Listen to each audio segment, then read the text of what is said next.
Hello everyone and welcome back to Colorful Sparks. Today we're going to do a January bullet journal check-in. Now, you're all going to laugh at me.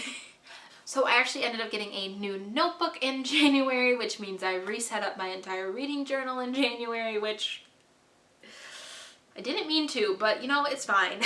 I'm going to take you through the current system that I'm using that has been working out really well for me. So, first, let's talk about the big boy journal. If you watch the bullet journaling adventure video that I put up on the channel, I think like a month ago at this point, you'll know that this big boy was meant to be the reading journal for 2021.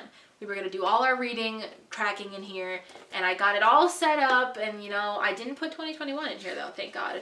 But like, you know, you see I did all this, and I had everything ready, and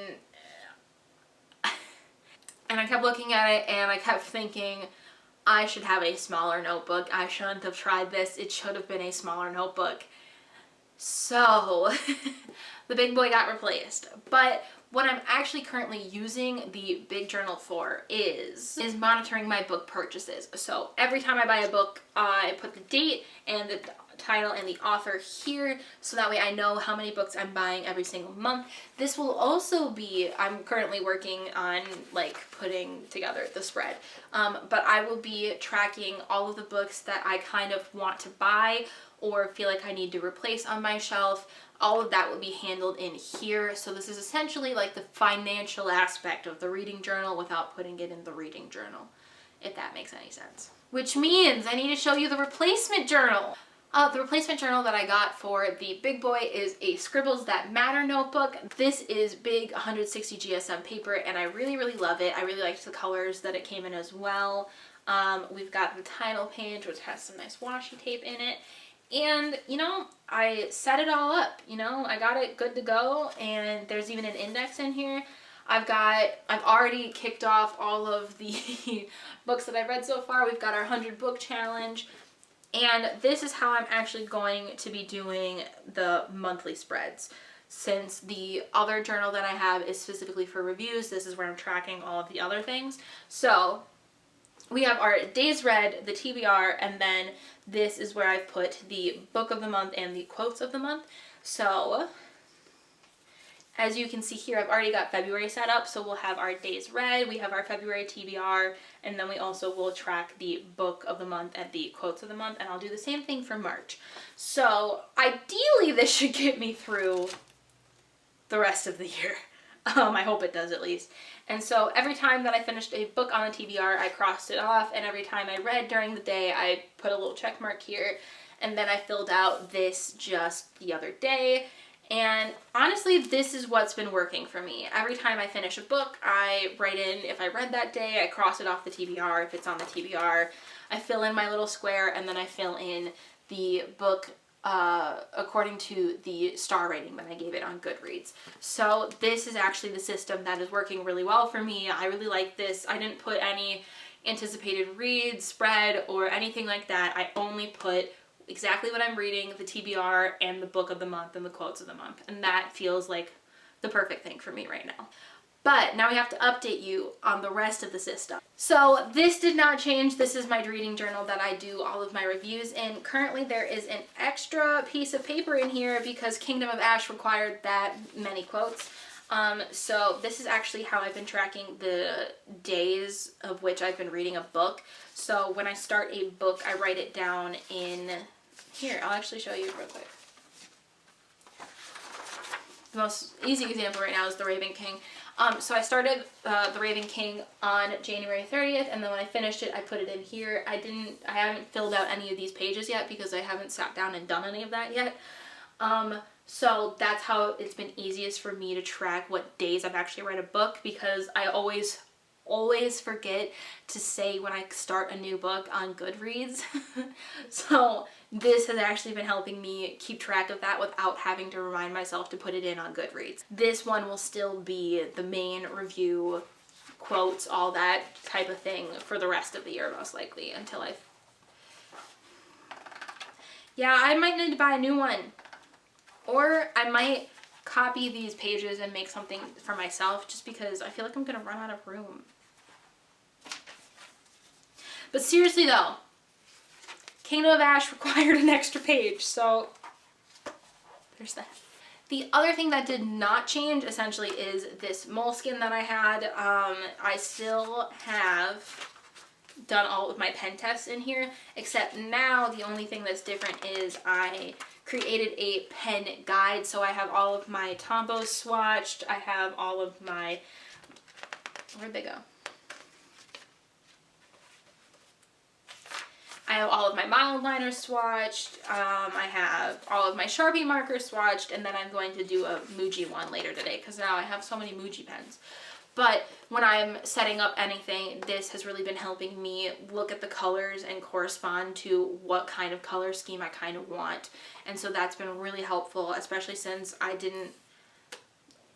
wasted a sticker. So this has actually made itself useful. So then that leaves us with our life journal that is in a essentials notebook. I've already set up February, so I made it very simple with some stickers and then this quote from the Raven Boys. And I'm kind of trying to figure out how to do like the life kind of section of journaling, because as you can see, this didn't really go well and it just didn't feel right either. And then I kind of did some to-do lists, which also didn't feel right. So I still put the TBR here and my days read. Having it tracked in 2 places has been helping me keep up with tracking it. And then instead of just doing boxes, I made like a little list to put all of the tasks that I want to accomplish in February down. So that has been that. My Clever Fox journal also has not changed at all. We still are doing our book inventory here, which, guys, we went to a brand new page. So many books. We have so many books and I'm so happy about it. And then I'm also using this to track all of the movies and TV shows that I'm watching, as well as things that I need to put on my watch list. I just added Bridgerton the other day because my friend Allie really loves it, so I need to add that. So nothing has changed about this either. Now, the blog journal. So when we first started the blog journal, it was set up like this, and as you can see, I didn't fill it out, which I think is just a testament to the fact that I really didn't care about it. And then this also didn't really do well.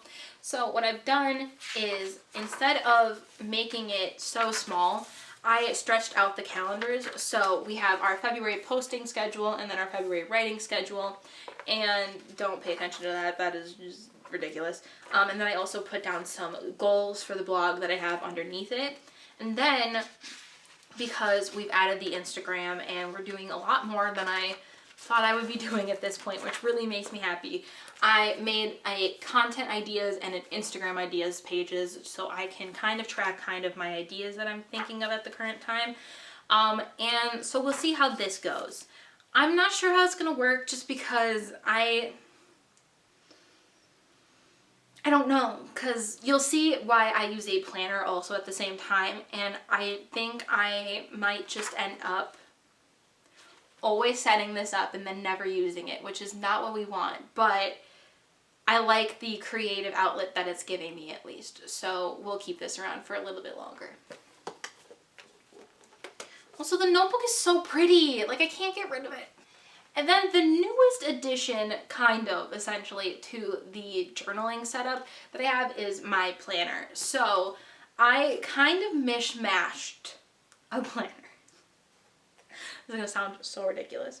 But so I have a hybrid of a dated planner and an undated planner. All of the weeklies are undated, and then some of the monthlies are dated and some aren't. As you can see, for February it was already dated. I already have all of this set up essentially, and so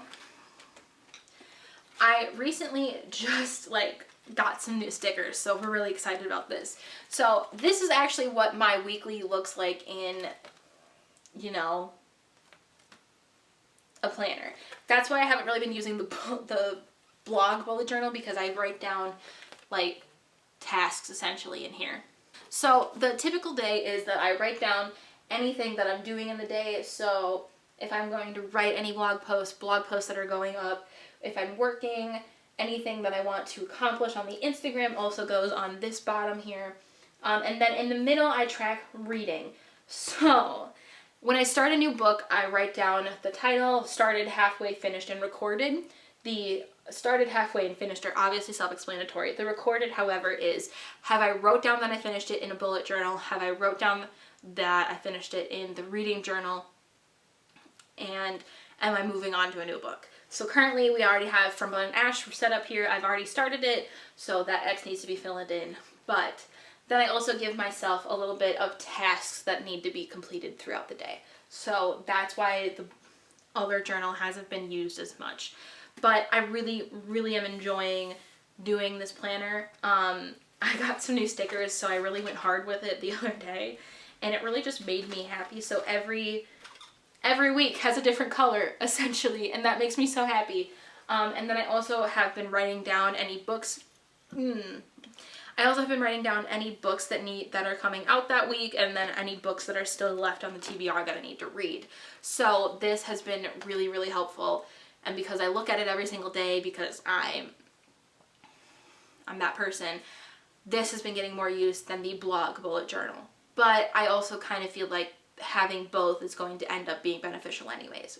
So that is the current journaling setup that we've got going on. I'm kind of finding my way into figuring out what works for me, as well as kind of trying out new ideas and that kind of thing, which has been really helpful for me to have a creative outlet that isn't this or Instagram or writing blog posts. And I really find that to be helpful for me as we're still kind of in quarantine and I haven't really been able to do much. So I'm enjoying it. I really am. I think this has been super fun. So if you guys like this video, make sure to give it a thumbs up. Let me know in the comments down below if you have a certain way that you have been organizing things, or if your organization style has changed so far. And if you like this content, make sure to subscribe. I post videos every single Friday at 4 p.m. Central, and I'll see you guys on the blog on Monday. Bye!